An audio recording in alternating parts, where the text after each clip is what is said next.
જય યોગેશ્વર.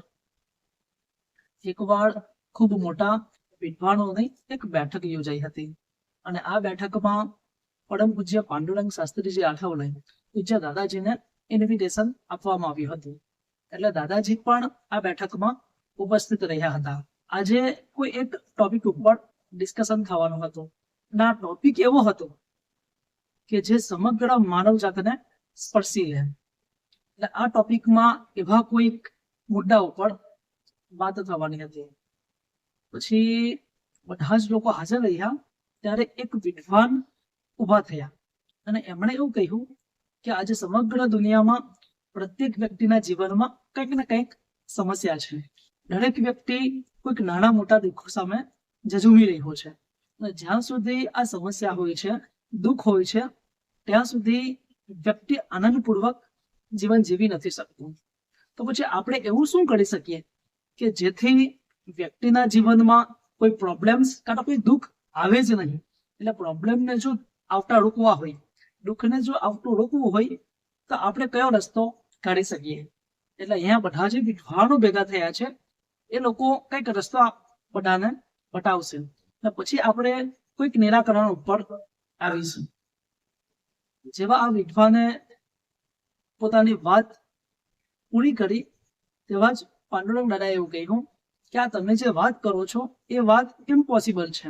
આવું ક્યારે પણ થઈ શકવાનું નથી. વ્યક્તિના જીવનમાં દુઃખ આવે જ નહીં, વ્યક્તિના જીવનમાં પ્રોબ્લેમ્સ આવે જ નહીં, એવું ક્યારેય પણ બની શકવાનું નથી. એટલે બધા જ લોકો પાંડુરંગ દાદાની સામે આશ્ચર્યથી જોતા હતા કે આ વિદ્વાન શું કહી રહ્યા છે. પછી દાદાજીએ સમજાવ્યું કે એક ગામમાં એક ખેડૂત રહેતો હતો અને ખેડૂત ખૂબ જ હોશિયાર અને ચાલાક હતો. એને પૈસાની જરૂર પડી એટલે પછી એને પોતાની જમીન હતી એ વહેંચવા માટે કાઢી અને એ જમીન ખૂબ જ સારી હતી, ફળદ્રુપ હતી અને એ જમીનમાં કૂવો પણ હતો. એટલે ઘણા બધા લોકોને ખબર પડી કે આ ખેડૂતની જમીન વેચવા માટે નીકળી છે. તો જે કોઈ પણ વ્યક્તિ આ જમીન લેશે એને ઘણો ફાયદો છે. જો કે પેલા ખેડૂતે એ જમીનની કિંમત પણ ઘણી ઊંચી રાખી હતી, પરંતુ જમીન ખૂબ સરસ મજાની ફળદ્રાવ હતી એટલે એક ખૂબ જ સારા, નિર્દોષ અને સરળ સ્વભાવના વ્યક્તિને આ જમીન ગમી ગઈ હતી. એ ભાઈ આ ખેડૂતના ઘરે મળવા માટે આવ્યા અને એમણે એવું કહ્યું કે તમે જમીન વેચવાના છો એવી મેં વાત સાંભળી છે, શું સાચી છે? ત્યારે પેલા ખેડૂતે એવું કહ્યું કે હા, વાત સાચી છે. એમ તો મારે આ જમીન વેચવી ના હતી, પરંતુ અત્યારે મને પૈસાની અગવડ છે અને મારે પૈસાની ખૂબ જ જરૂર છે, એટલે હું આ જમીન વેચવા માંગુ છું અને મેં એની આ કિંમત નક્કી કરી છે. એટલે પેલા જે ભાઈ આવ્યા હતા એમણે એવું કહ્યું કે હું તમારી જમીન ખરીદવા માટે તૈયાર છું.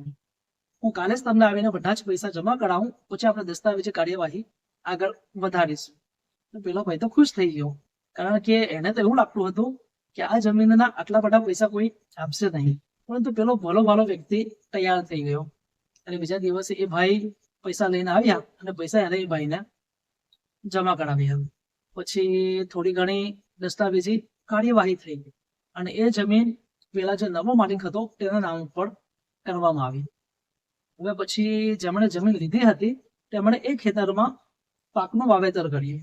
હવે થોડા દિવસો પસાર થયા પછી એ પાકને પાણીની જરૂર ઊભી થઈ એટલે પેલા ખેડૂતે કૂવામાંથી પંપ મારફતે પેલા પાકને પાણી પાવાનું શરૂ કર્યું. હવે જેવું પાણી ચાલુ હતું તેવો જ આ જમીનનો જે જૂનો માલિક હતો એ ત્યાં આવ્યો અને એમણે એવું કહ્યું કે તમે કૂવામાંથી જે પાણી લીધું છે એનો તમારે ચાર્જ આપવો પડશે, નહીં તો હું કોર્ટમાં જઈને કેસ કરીશ. એટલે જેને જમીન ખરીદી હતી એ ભાઈ તો આશ્ચર્યચકિત થઈ ગયો અને એમણે એવું કહ્યું કે અરે ભાઈ, આ જમીનના મેં પૂરેપૂરા પૈસા તમને આપી દીધા છે અને જમીન તો મેં વેચાતી લીધી છે, એટલે જમીન સાથે કૂવો પણ માણસ થયો ને. ત્યારે પેલા જૂના માલિકે એવું કહ્યું કે હા, આ જમીન તમારી છે, આ કૂવો તમારો છે, પરંતુ કૂવામાં જે પાણી છે એ તો મારું જ છે અને મારી પરવાનગી વગર તમે આ લઈ શકો નહીં. અને જો તમારે આ પાણી જોઈતું હોય તો તમારે એનો ચાર્જ મને આપવો પડશે, નહીં તો હું તમને પાણી લેવા દઉં નહીં. એટલે પછી પેલા જેને જમીન વેચાતી લીધી હતી એમણે એવું કહ્યું પણ મેં જમીન વેચાતી લીધી છે તો પાણી પણ મારું જ થયું ને. એટલે પેલા ભાઈએ એવું કહ્યું કે તમે દસ્તાવેજમાં બરાબર જુઓ, એમાં લખાણ લખ્યું છે કે કુવા સહિત જમીન તમારી, પરંતુ પાણી સહિત કુવો એવું એમાં ઉલ્લેખ કર્યો નથી. એટલે પછી પેલો ભાઈ તો માન્યો જ નહીં અને પાણી લેવાની અમને ના પાડી. એટલે જે નવો માલિક હતો તેને કોર્ટમાં કેસ કર્યો અને આ જે જૂનો માલિક હતો તેને પણ કેસ કર્યો. એટલે વાત હવે અદાલતમાં આગળ વધી. પછી ન્યાયાધીશે બંને જણાને કોર્ટમાં બોલાવ્યા અને કેસ આગળ વધતો હતો. આમાં પેલો જે જૂનો માલિક હતો એમણે એવું કહ્યું કે જુઓ, મેં મારી જમીન વેચાતી આપી છે અને દસ્તાવેજમાં લખ્યું છે કે જમીન સહિત કુવો હું આ ભાઈને વેચાતો આપું છું, પરંતુ કાગળમાં કોઈ પણ જગ્યાએ એવો ઉલ્લેખ નથી કે પાણી સહિત કુવો આ ભાઈના નામ ઉપર છે. એટલે પાણી તો મારું જ રહેશે અને જો પાણી મારું રહેશે તો આ ભાઈ જ્યારે જ્યારે પણ પાણી લેશે ત્યારે એમણે એનો ચાર્જ મને ચૂકવવો પડશે. હવે ન્યાયાધીશ પણ મૂંઝવણમાં મુકાયા, કારણ કે અદાલતમાં તો કેવું હોય કે જે લખાણું તે વંચાણું. પણ ન્યાયાધીશ સમજી ગયા કે આ જે જૂનો માલિક છે એ ખૂબ જ હોશિયાર અને ચાલાક છે અને આ વ્યક્તિ પેલા ભાઈને હવે છેતરી રહ્યો છે. પણ કરી શું શકે? જે લખાણ હતું એ વંચાણું થયું અને પછી જે ન્યાય હતો એ જૂના માલિકના પક્ષમાં ગયો. એટલે એવું નક્કી થયું કે કુવો નવા માલિકનો, જમીન નવા માલિકની, પરંતુ પાણી તો હજી જૂના માલિકનું જ. એટલે પેલો ભાઈ તો ખૂબ જ ખુશ થઈ ગયો, જે જૂનો ખેડૂત હતો એ. અને પછી ન્યાયાધીશે કંઈક ઇશારો કરીને આ જે જમીનનો નવો માલિક હતો એને પોતાની કેબિનમાં બોલાવ્યો અને પછી એને કંઈક સમજાવ્યું. પછી બીજા દિવસે જે નવો માલિક હતો તેને કેસ નોંધાવ્યો કે મારા કુવામાં પેલો જે ખેડૂત છે એનું પાણી મારે જોઈએ નહીં, કારણ કે કુવો મારો છે. એટલે હું નક્કી કરીશ કે પાણી રહેવું જોઈએ કે ના રહેવું જોઈએ. એટલે ફરીથી ન્યાયાધીશે પેલા જૂના માલિકને બોલાવ્યું અને એમણે એવું કહ્યું કે આ ભાઈએ કેસ કર્યો છે કે કુવો એમનો છે પણ પાણી એમાં તમારું છે, તો એ કુવામાં તમારું પાણી ચાલશે નહીં. એટલે કંઈ પણ કરીને આ પાણી તમે હવે બહાર કાઢો. જો ના કાઢશો તો તમને 50,000 રૂપિયાનો દંડ થશે, કાં તો પછી 5 વર્ષની જેલની સજા થશે. એટલે હવે જે જૂનો માલિક હતો એ ગભરાયો. એટલે બીજા દિવસથી એને પંપ વાતે પાણી બહાર કરવાની શરૂઆત કરી. સવારથી સાંજ સુધી એને પંપ ચલાવ્યું અને આખો કુવો ખાલી કરી નાખ્યો. પછી બીજા દિવસ સવાર થઈ તો ફરીથી કોર્ટમાંથી એક માણસ એને બોલાવવા આવ્યો. એટલે એ વિચારમાં પડી ગયો, કાલે પાણી તો બધું બહાર કાઢી નાખ્યું હતું, તો ફરીથી બોલાવો શા માટે આવ્યો છે? એટલે એ ભાઈ પાછો કોર્ટમાં હાજર થયો અને કહ્યું કે તમને 1 દિવસનો ટાઈમ આપ્યો હતો કે 1 દિવસમાં તમારે પાણી બહાર કાઢવાનું છે, પરંતુ તમે હજી સુધી પણ પાણી બહાર કાઢ્યું નથી. એટલે હવે તમે સજા ભોગવવા માટે તૈયાર થઈ જાઓ. એટલે ખેડૂતે એવું કહ્યું કે ના, સાંજ સુધીમાં મેં બધું જ પાણી બહાર કાઢી નાખ્યું હતું, એ ઇમ્પોસિબલ છે. તો પછી ન્યાયાધીશ, જૂનો ખેડૂત, પછી પેલો જે નવો માલિક હતો એ બધા જ એ ખેતર ગયા કુવામાં પાણી જોવા માટે. હવે જૂના માલિકે કુવામાં જ્યારે પાણી જોયું તો એનો આશ્ચર્યનો પાર રહ્યો નહીં. કઈ સાચે તો પાણી ખાલી કરી નાખ્યું હતું પણ ફરીથી કુવો અડધો ભરાઈ ગયો હતો. એટલે એ ખેડૂત એવું કહ્યું કે મને હજી આજના દિવસનો સમય આપો, હું બધું જ પાણી ફરીથી બહાર કાઢી નાખીશ. પછી ન્યાયાધીશે એમને આજનો દિવસ હજી આપ્યો. ફરીથી એ ભાઈએ પંપ મૂક્યો અને પાણી કાઢવાની શરૂઆત કરી અને રાત્રિ સુધી માટે બધું જ પાણી બહાર કાઢી નાખ્યું અને પછી નિરાંતે જઈને સૂઈ ગયો. ફરીથી સવાર થઈ અને ફરીથી પેલો જે નવો માલિક હતો એ આ ખેડૂતના ઘરે આવ્યો અને એમણે એવું કહ્યું કે તમારું પાણી હજી પણ કુવા માટે બહાર નીકળ્યું નથી, તો હું ફરીથી કોર્ટમાં જાઉં છું. પેલા ખેડૂતને આશ્ચર્ય થયું કે આવું કઈ રીતે થાય છે. ફરીથી એ ખેતર ગયો, કુવામાં પાણી જોયું, પછી એને સમજાયું કે હું જેટલું પણ પાણી બહાર કાઢું છું એટલું પાણી ફરીથી કુવામાં ભરાઈ જાય છે. એને ખબર પડી કુવામાં તો ઝરણું ફૂટે છે અને જે ઝરણું ફૂટતું હોય તેને રોકી શકાય નહીં. જેટલી વખત પાણી ખાલી કરવામાં આવે એટલી વખત કુવો ફરીથી ભરાઈ જતો હતો. એટલે અંતે આ જે ખેડૂત છે એને હાર માની લીધી. એટલે એમણે એવું કહ્યું કે તમે જઈને ફરીથી આ જે કેસ છે એ પાછો લઈ લો.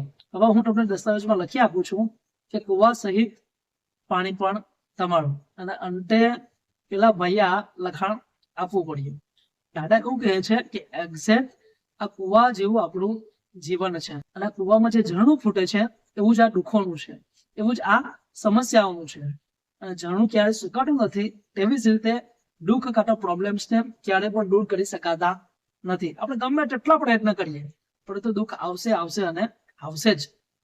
આપણા દેશમાં ઘણા મહાપુરુષો થઈ ગયા છે, સંતો થઈ ગયા છે, જે સિદ્ધ પુરુષો થઈ ગયા છે, એમના જીવનમાંથી પણ દુઃખ દૂર થયું નથી. એમના જીવનમાં પણ સમસ્યા આવતી હતી, એમના જીવનમાં પણ પ્રોબ્લેમ્સ આવતા હતા, એટલે એને દૂર કરી શકીશું નહીં. પછી બધા જ વિદ્વાનોએ એકી સાથે પૂછ્યું કે તો પછી આનો રસ્તો શું? માણસના જીવનને આનંદિત બનાવવું હોય તો જીવન માટે દુઃખ જવું જોઈએ અને સમસ્યાઓ જવી જોઈએ. ત્યાં સુધી મનુષ્યનું જીવન આનંદિત થઈ શકતું નથી. તો શું કરી શકાય? તો દાદાજી એવું કહ્યું કે આના માટેના કેટલીક બે રસ્તાઓ છે.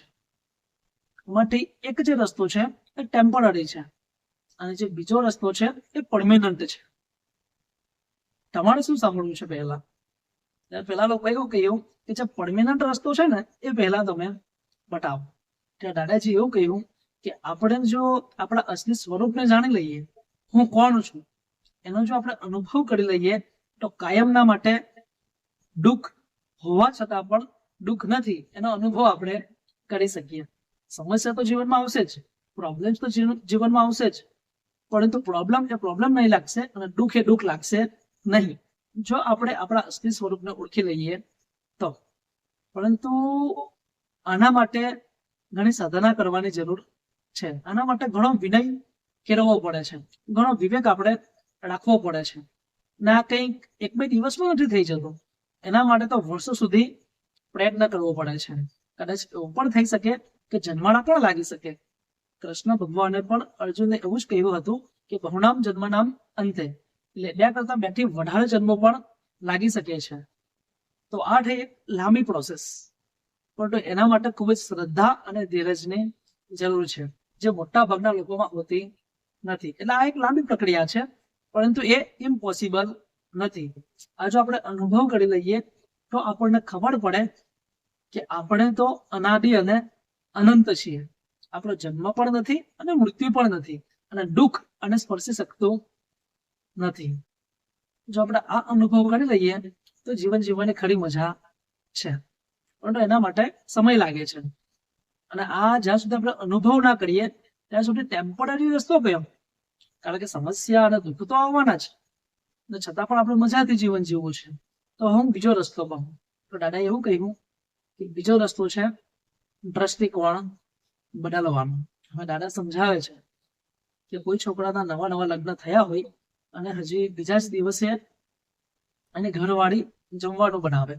જમવાનું બનાવ્યા પછી એ પેલા જે ભાઈ છે, એના જે પતિદેવ છે, એને જમવાનું પીરસે છે. જમવાનું પીરસાઈ ગયા પછી ભાઈ એક મુક્કો મારે છે. પછી બહેન એમને પૂછે છે કે કેવું બન્યું છે જમવાનું? તો જમવાનું ભલે ગમે તેવું બન્યું હોય તો પણ પતિદેવ એવું જ કહે છે કે ખૂબ જ સરસ મજાનું બન્યું છે. એ શા માટે આવું કહે છે? એ એટલા માટે એવું કહે છે કે એને પોતાની પત્ની પ્રત્યે પ્રેમ છે. એટલા માટે પીરસનારી પ્રત્યે જો પ્રેમ હોય તો જમવાનું કેવું બન્યું છે એનો કોઈ પ્રશ્ન રહેતો નથી. વ્યક્તિને સારું જ લાગે. પરંતુ જેમ જેમ દિવસો પસાર થાય એમનો પેલો જે પ્રેમ છે એ ઘટતો જાય છે, અને પછી ભાઈની ફરિયાદો શરૂ થઈ જાય છે કે ના આવું છે, ના તેવું છે. કેમ? કારણ કે ધીરે ધીરે પ્રેમ ઘટતો જાય છે. પરંતુ જેના પ્રત્યે જો પ્રેમ હોય એ વ્યક્તિ શું પીરસે છે, કેવું પીરસે છે એનો પ્રશ્ન રહેતો નથી. એક્ઝેક્ટ એવી જ રીતે જે વ્યક્તિને અનુભવ થઈ જાય, જે વ્યક્તિની સમજણમાં ઉતરી જાય કે મારા જીવનમાં સુખ આવે છે કાં તો દુઃખ આવે છે, કાં તો કોઈ પણ પ્રકારની સમસ્યા આવે છે, એ આપણા મારો પ્રભુ છે અને મને મારા પ્રભુ ઉપર પ્રેમ છે. એ ઉપરવાળી જે બા છે એ જ બધું મને આપે છે. હવે બા મને જે પીરસે છે એ મારે સુખેથી અને આનંદથી જીવવું છે. બા તું મને સુખ આપશે તો પણ હું ખુશ છું, અને તું દુઃખ આપશે તો પણ હું ખુશ છું. કારણ કે મને મારી મા પ્રત્યે પ્રેમ છે, અને બા ક્યારેય પણ દીકરાને હેરાન કરે નહીં. એટલે આ વ્યક્તિના જીવનમાં જ્યારે દુઃખ આવે છે ત્યારે આ વ્યક્તિ એવો વિચાર કરે છે કે મારી બા મારી કસોટી કરવા માટે મને દુઃખ આપે છે. એટલે આ વ્યક્તિ હસતા મુખે આ દુઃખનો સ્વીકાર કરે છે. કાં તો પછી એવું વિચારે છે કે મારી બા મારું મન મજબૂત થાય, મારું મન વિકસિત થાય એટલા માટે મને દુઃખ આપે છે. કાં તો સુખ આપે તો પણ એવું વિચાર કરે છે કે મારી કસોટી કરે છે અને મને વિકસિત કરે છે. એટલા માટે બીજો રસ્તો છે દ્રષ્ટિકોણ બદલવાનો.